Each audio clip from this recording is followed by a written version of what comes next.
Ahead of SEC Media Days, I wanted to talk about Oklahoma. I talked a little bit about Texas on Sunday, but again, this being SEC Media Days week, I want to speak a little bit about the Sooners and, frankly, over the course of the week, the SEC and what we learned coming out of that thing. So be sure to check this space. And if you like the channel, please consider subscribing. We're on the march to 100,000 subscribers. It's very cool. So Brent Venables is signaling that he expects Oklahoma to be good in 2024. And there's a lot of reasons as to why, right? The first is they won 10 games last year in the regular season, right? This is after winning 3 of their 5 one-score games as opposed to losing all 5 in 2022. You also are ushering in one of the great talents in college football at quarterback in Jackson Arnold, who got his first opportunity to start against Arizona. Of course, Oklahoma lost that game, and he threw 3 picks, but he also went 26 of 45 for 361. You could see it if you were watching the game. You could see the arm talent. You could see his ability. You just need him to be a better decision maker, and I think that's going to come with time.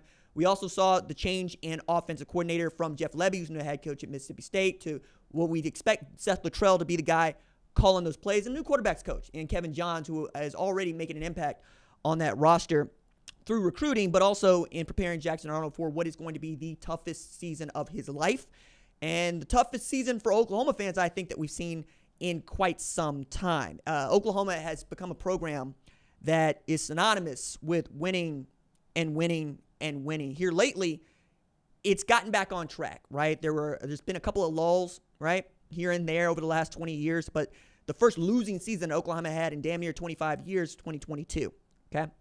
Thing, though, is they played in the Big 12, which is a league in which Oklahoma could win 10 to 12 games by snapping its fingers, right, frankly. It's one of the reasons that Oklahoma wanted out of the Big 12. It was tired of it carrying this conference and feeling to be made inferior because it didn't play in the SEC or the Big 10. That's changing now, right? Oklahoma and Texas have joined the SEC. It's an 18-team league now, and it's going to be a lot of fun. Or, excuse me, it's a 14-team league now. It's going to be a lot. Oh, no, 16-team. 16. 14 plus 2 is 16.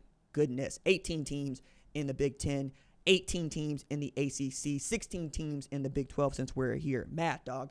I was studying to be an English professor before I got this dream Yankees job gig, and it shows sometimes. Jackson Arnold is going to be joined by Billy Bowman and Danny Stutzman. Again, this is another way in which Brent Venables is signaling that he expects the Sooners to be good. Why would I be able to tell you that bringing players to media days is going to be a signal that you're good? Well, it's about who you bring. And bringing a quarterback is always a good sign that a program expects to be good, right? You have a guy that is the bona fide starter, the QB1. There is no preseason camp controversy. Still not trying to work this thing out on the fly. You know who your most important player on the football field is going to be. And then defensively, Danny Stutzman, one of the best linebackers in the sport. He should be on every major preseason award list for defensive awards alongside Billy Bowman. And I think between both of these guys, Oklahoma should feel good about the possibility of having a Butkus Award finalist, best linebacker in the country, and a Thorpe Award finalist in Billy Bowman. I've been loud about it here and in other spaces. I thought that Billy Bowman should have at the very least been a finalist for the Jim Thorpe Award. He was fantastic last year. 63 tackles, 6 picks. That's one, right? I think between him and Xavier Watts, you could have had your Thorpe Award winner, but they chose to go with Trey Taylor out at Air Force. Didn't really agree with that. I thought that Billy Bowman and Xavier Watts had the better seasons. Malachi Starks could be there. That doesn't bother me. Cooper DeJean, I think being injured didn't help things, but he's still one of the most exciting defensive backs that we had last year. Bowman is going to lead a secondary that I think is going to be good. I think Peyton Bowen can be the second coming of Tony Jefferson. Alongside Bowman, that's one of the better safety tandems in the sport. I think up front, we're all going to be interested to hear what Bowman and Sutton have to say about David Okoye, who could be SEC Defensive Freshman of the Year, right? 6'3", 280, coming off the edge, already down to 4.56 in the 40-yard dash. I think that Zach Alley is taking over a defense that is going to be loaded for bear, and Zach Alley is basically a Brent Venables Jr. in as far as his intensity and the way in which he's calling the defense, and I think this is going to be very cool coming from Jacksonville State that won 9 games last year, and a guy that showed up wanting to be a coach. Like, it's not every day that you hear about guys walking on to a major college football team to be a coach, but that's what Zach Alley did at Clemson when Brent Venables was defensive coordinator there, and now he's getting to hire a protege. I think that with Stutzman and Bowman doing a lot of the talking, we're also going to hear about what Oklahoma has to say about joining the SEC. And I think this is also going to become a talking point if it hasn't already. But Stutzman is already on record as saying the SEC is just 3 letters. Yeah, I understand what you mean. You don't want to make it bigger than it is. It's still football, still lining up. Can you beat the man in front of you? But the SEC has also won 13 of the last 20 national championships, and it has had more draft selections among conferences than anybody else for 18 years in a row. It's also that Oklahoma and Texas are the newest members to the SEC, and new members since 1992 have not won a conference championship ever. Not South Carolina, not A&M, not Missouri, not Arkansas, right? Oklahoma or Texas are looking to become the first, and I think both of those have a charted course to the SEC championship game. They could even be playing against each other depending on how things shake out, but there's no getting around it. Oklahoma's schedule is ridiculously tough. Like, after Temple, it's and as far as FBS programs, it's tough, man. Like, got to go to Missouri, got to go to Ole Miss, to LSU, right? Get Tennessee at home, but it's still Tennessee. Alabama at home, but it's still Alabama. Oklahoma, Texas is always going to be at the Cotton Bowl. Now, Oklahoma's been pretty damn good at home over the last decade or so, something like 49-9 in its last 58 contests. And I genuinely think that the Sooners are going to be a favorable pick to make the college football playoff as an at-large bid if their record is good. But it's also going to come down to, I think, that game at Faurot Field where Oklahoma got to go to Missouri. And Missouri's probably going to be good because their schedule is weak, soft. I mean, they got a gift to them. If they can beat an Oklahoma team that's ranked inside the top 10, which they very well may be, that could be the difference between Missouri getting into the college football playoff 12-team extended or Oklahoma. I think that game is going to have a tremendous amount of sway. And Missouri's feeling good about themselves, right? They brought over Corey Batoon from South Alabama to be their new defensive coordinator after leading South Alabama to, I think, is number 15 in the country in total offense and 26th in the country in takeaways with 22.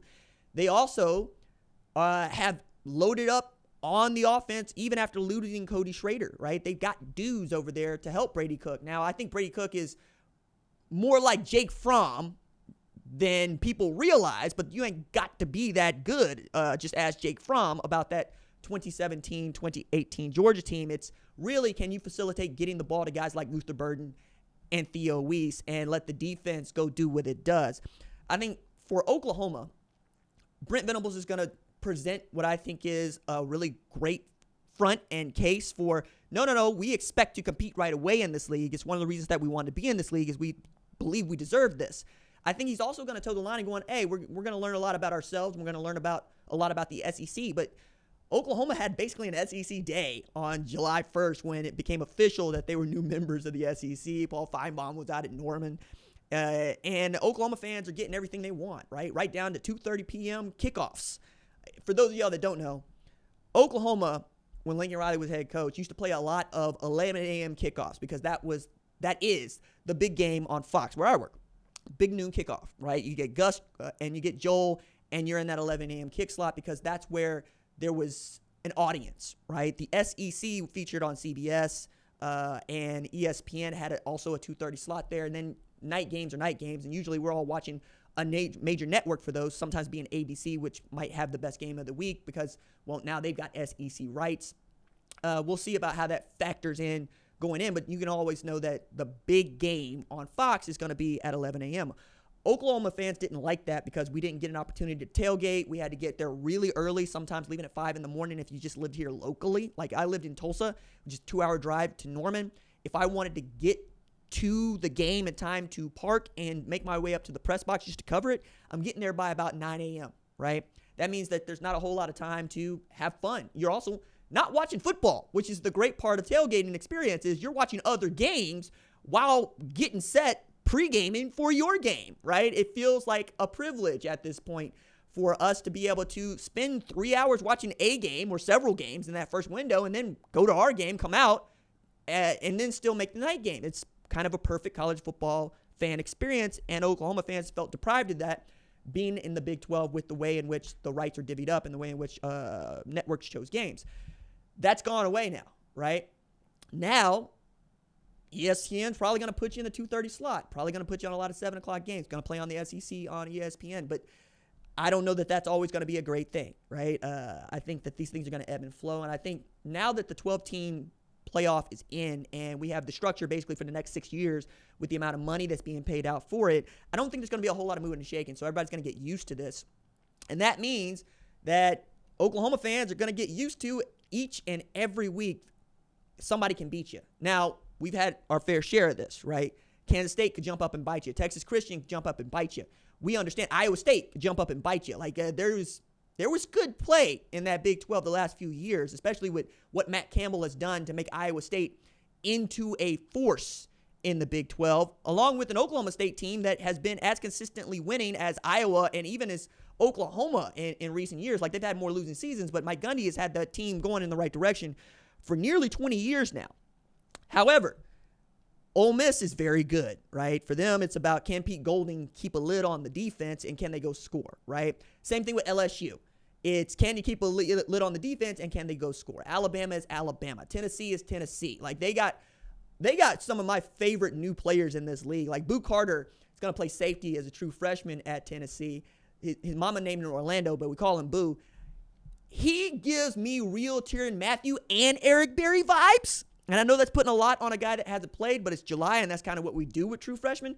But I also enjoy knowing that Boo Carter's roster photo is him wearing a suit and the brother minister spectacles in the roster photo.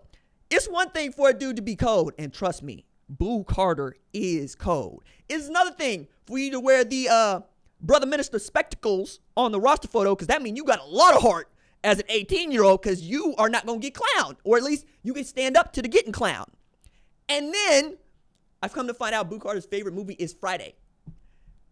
I'm all in on your man Boo, Tennessee. Like, I'm having a great time knowing that dude's over there, but also you get Nico at quarterback.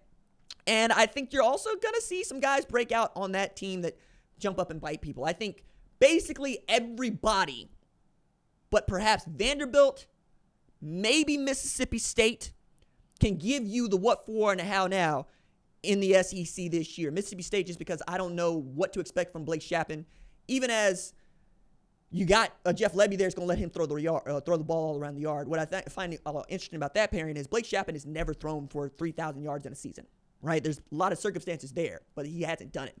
Jeff Lebby has never not had a quarterback throw for 3,000 yards this season as long as he's been a play caller. One of those things he's got to give.